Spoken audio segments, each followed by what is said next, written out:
اس ادا کے صدقے میں پروردگار نے مجھے معاف کر دیا۔ پوچھا گیا کہ وہ ادا کیا ہے، تو محمود غزنوی نے بتایا کہ میں جنگ سے محل میں واپس آیا اور اتنا تھکا ہوا تھا کہ مجھے زرہ اتارنے کا بھی موقع نہ ملا۔ میں فرش پہ لیٹ گیا اور سو گیا، بے ہوشی کی نیند میں سو گیا۔ آدھی رات جب گزری تو میری آنکھ کھلتی ہے تو میں نے صرف اتنا دیکھا کہ میرے پاؤں، میرے پیر اس جانب ہے جدھر اونچائی پہ قرآن پاک رکھا ہوا تھا۔ جزدان میں قرآن پاک اوپر سائیڈ میں رکھا ہوا تھا۔ مفتیان کرام سے پوچھ لیجئے کہ اگر قرآن پاک اوپر ہے اور اس طرف پیر ہو جاتا ہے تو کیا حکم ہوا کرتا ہے؟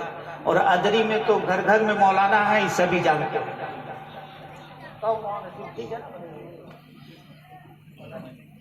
تو ادری میں تو ماشاءاللہ بہت ڈھیر مولانا بھی ہیں اور بہت ڈھیر حافظ جی لوگ بھی ہیں۔ ہر دم مولانا لوگ سے تعلق تو لوگ قریبے کرتا ہے، ہمارے ڈھیر جانتے ہوں گے کہ کیا ہوتا ہے، اس میں تفصیل میں نہیں جانتا۔ قرآن پاک اوپر رکھا ہوا تھا۔ محمود غزنوی کی آنکھ کھلتی ہے، قدم اس طرف تھے۔ محمود غزنوی تڑپ جاتے ہیں، لرز جاتے ہیں، آنکھوں میں آنسو آ جاتے ہیں، فوراً اٹھتے ہیں اور وضو کرتے ہیں۔ وضو کر کے آتے ہیں، قرآن پاک سے اوپر سے اتارتے ہیں، بوسہ دیتے ہیں، سر پہ رکھتے ہیں اور محمود غزنوی رحل پہ قرآن رکھ کے کھول دیتے ہیں۔ کھول کے صرف اور صرف زیارت کرتے جاتے ہیں اور اپنے رب کی بارگاہ میں صرف یہ التجا کر رہے ہیں، تلاوت نہیں کر رہے ہیں، قرآن کی صرف زیارت کر رہے ہیں اور یہ التجا کر رہے ہیں، میرے پروردگار میں نے اختیاری طور پر پیر اس طرف نہیں کیا جدھر قرآن رکھا تھا، یہ تو نیند میں اضطراری طور پر پیر ادھر چلا گیا ہے، میرے مولا مجھے معاف کر دینا، مجھے معاف کر دینا، میرا قدم جو ہے ادھر غلطی سے گیا ہے، یہ مجھ سے خطا ہو گئی ہے، لیکن یہ اضطراری طور پر ہوئی ہے، اختیاری طور پہ نہیں ہوئی ہے، میرے رب تو مجھے معاف کر دینا۔ یہ جملے دہراتے جا رہے تھے اور قرآن پاک کی زیارت کرتے جا رہے تھے۔ کچھ دیر کے بعد ایک پنہ پلٹ دیتے، پھر زیارت کرتے اور پھر یہی کہتے کہ میرے رب تو مجھے معاف کر دینا۔ زیارت ہی زیارت میں، قرآن کی زیارت میں پوری رات گزر گئی۔ جب صبح صادق کا وقت ہوتا ہے اور مؤذن اللہ اکبر کی صدا بلند کرتا ہے، تب محمود غزنوی کو یہ احساس ہوا کہ رات مکمل ہو چکی ہے، رات ختم ہو چکی ہے۔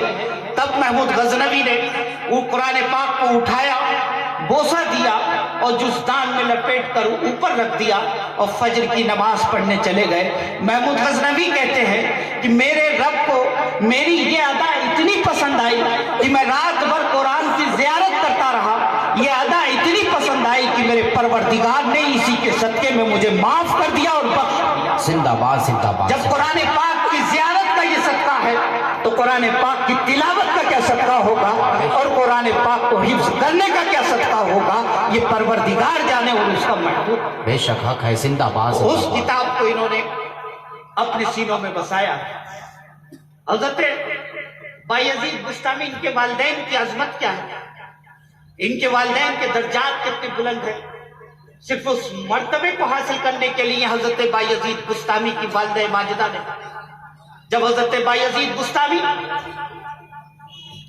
6 سال کے قریب کے ہوئے تو والدہ لے کے جاتی ہیں مسجد مدرسے میں، ایک خانقاہ میں لے جا کر داخلہ کراتی ہیں اور داخلہ کراتے وقت استاد سے صرف یہ کہا تھا کہ میرے بیٹے کو حافظ قرآن بنا دیجیے، میرے بیٹے کو حافظ قرآن بنا دیجیے۔ استاد محترم نے کہا تھا کہ میں آپ کے بیٹے کو حافظ قرآن بنا دوں گا، لیکن پھر ماں آگے میں ایک جملہ کہتی ہے کہ جب تک میرا بیٹا حافظ قرآن نہ ہو جائے اسے چھٹی مت دیجیے گا، گھر جانے کی اجازت مت دیجیے گا۔ حضرت بایزید بستامی کی ماں نے جب یہ کہا تو استاد محترم نے کہا ٹھیک ہے، جب آپ کا بچہ حافظ قرآن مکمل ہو جائے گا